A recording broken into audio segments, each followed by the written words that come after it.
guys, how's it going? Rich here from theliftedOffroad.com, aka theliftedlife.com.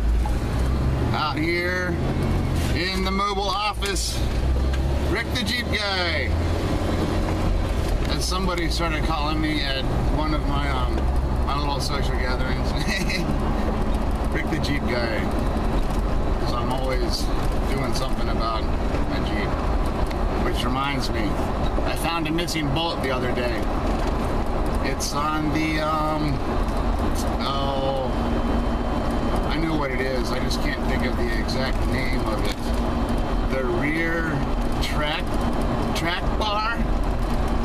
It's not the control arms, but it's the track bar. The bar that bolts on that keeps the axle from moving side to side. I think that's a track bar. I know what it is, I just can't remember the exact name for it. Like the pitman arm. I mean, what's a pitman arm? Actually, the pitman arm is the arm that comes off your steering gearbox that controls your steering linkage. But anyway, the other day I found a missing bolt on the rear track bar. There's two bolts in it. One of them is factory. Since I got my lift kit, I had to have an adapter put in to raise that mounting location up a couple inches. So that increased it from one bolt to two bolts. Well, that second bolt is missing. It fell out somehow, which could explain some of the little extra clunking that I hear in the back once in a while. It's that missing bolt. That linkage is shifting. So I gotta get under there and get that replaced. I had to do that once before. It was actually last year about this time, during my trip to Chicago for the Automechanica Chicago show that I went to. I found out that same bolt was missing, so I had to pull over and had to find the auto parts store and find the bolt that would fit and stick it in there. Well, I guess it only lasted a year. For a while I was going under there to look at it to see if it was still there, but then several months ago I quit looking at it, and then somehow it came loose and fell out. So now I gotta get another one of those little bolts and stick it in there so I can have that mounting point stiffened up some. Which means I probably, before I get that done, I probably shouldn't drive the Jeep a whole lot, because who knows when that other bolt's gonna come out, you know? It could happen right now, for all I know. That other bolt could just fall out and my whole rear axle would be all over the place. So, am I risking my life right now by driving my Jeep with missing one bolt? Who's to say? I don't know. I guess we'll find out. So that's something for you guys to think about as you're watching this. I guess if this video never gets posted, maybe it did come out and I died.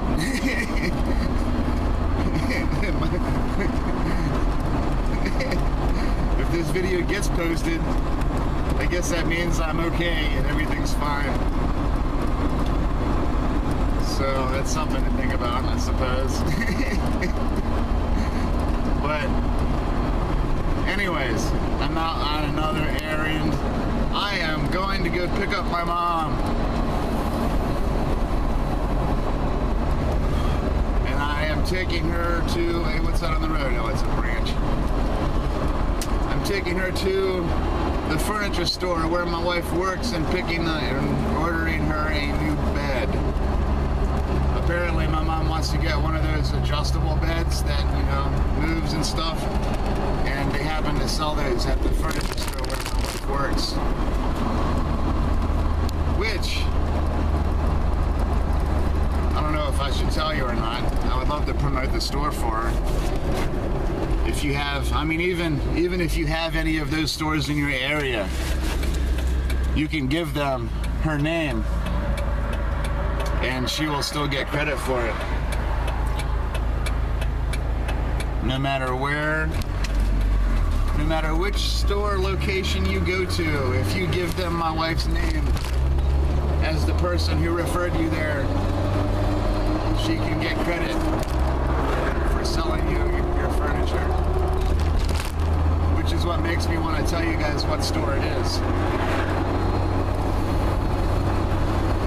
But at the same time, my wife will tell me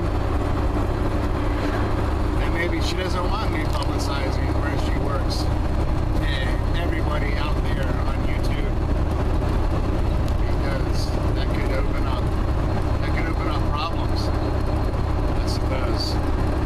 So there's the dilemma. Do I want to promote her store? Do I want to promote her store and her name so that she can possibly make more money? She can help you guys out with your furniture? Or do I keep that as a secret so that we can protect our privacy? That's it, privacy and protection. That's what she worries about. So that's the dilemma. I don't know. I don't know if I should tell you guys.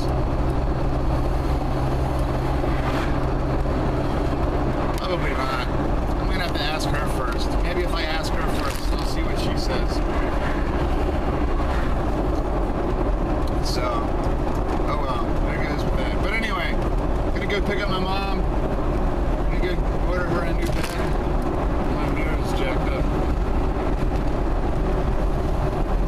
We're not gonna pick it up. We're just gonna order it. It can be delivered because I don't have any way of getting it back to the house. I can't put a bed in the back of the Jeep. Behind my trailer, I would be able to do it on the trailer. But why? I mean, they offer delivery. I think, yeah, there is probably like a very nominal delivery charge, but it's still worth it. There's a Jeep. Wait a minute.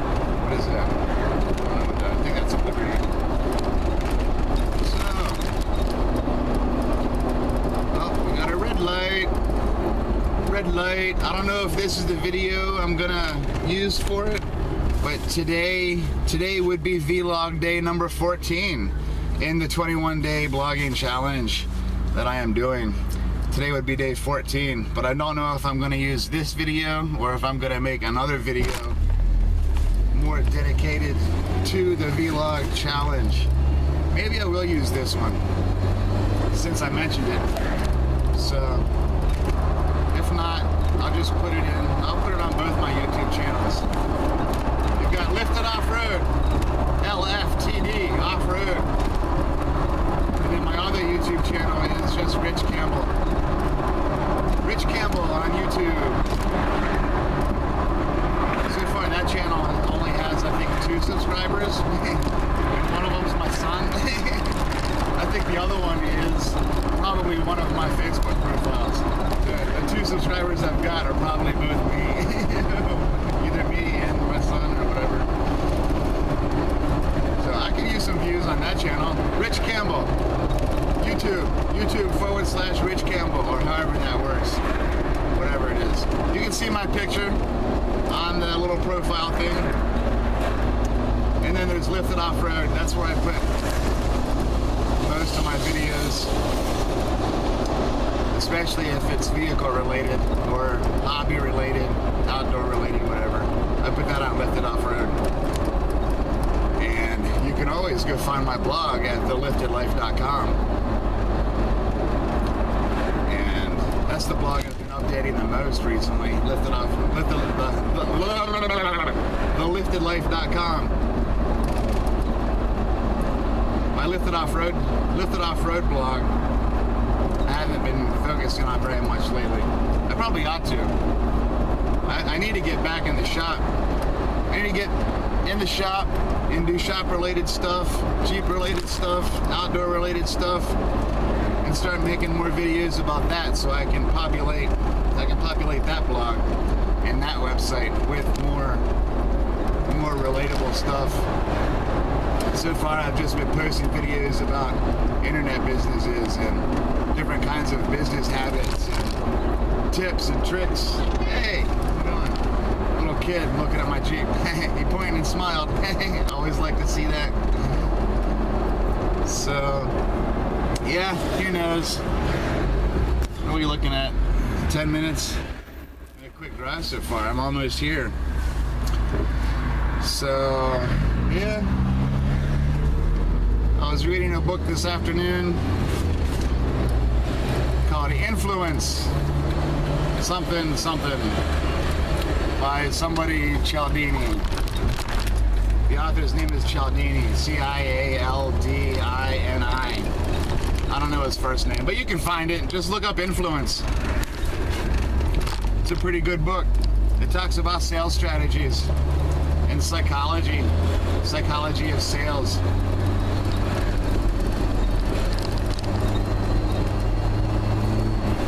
I was thinking about making an in-depth video about one of the strategies that I just read about today, about the powers of scarcity and censorship, the psychology behind that. Harbor Freight uses that all the time. Harbor Freight's always putting out super coupons and parking lot sales and stuff of that nature. And now I have to downshift again. Get up this hill. So Harbor Freight uses that technique constantly.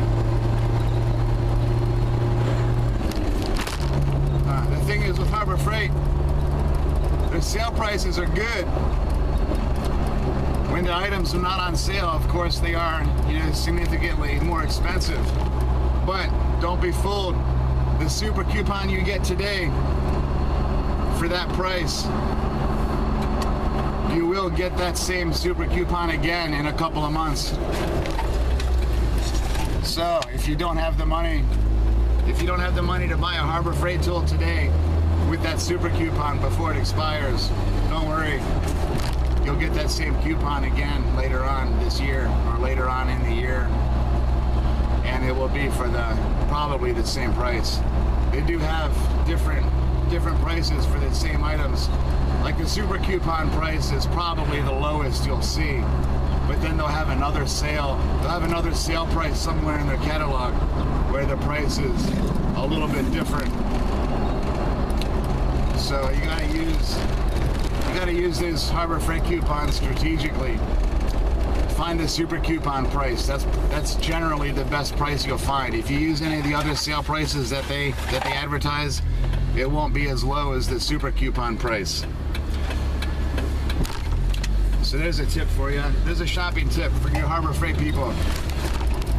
If you're new to Harbor Freight, they do have good prices, and their tools are generally pretty good these days. These days they're pretty good. So that's where I've been buying all my tools lately. Because, I use my tools a lot, and I'm always pretty rough on my stuff, but I don't use them every single day. Not like a mechanic at a dealership would. Dealership mechanics, they could probably afford to invest in the very expensive, high-quality tools because they use them every day. Maybe they break sockets more frequently. Myself, I don't use my stuff every day, but I am rough with them. So the Harbor Freight tools are pretty good for my purposes. I generally like Craftsman. Craftsman's my favorite, but when I go look at a Craftsman set of sockets at Sears or Kmart nowadays, you can buy a Craftsman. Those sockets are expensive.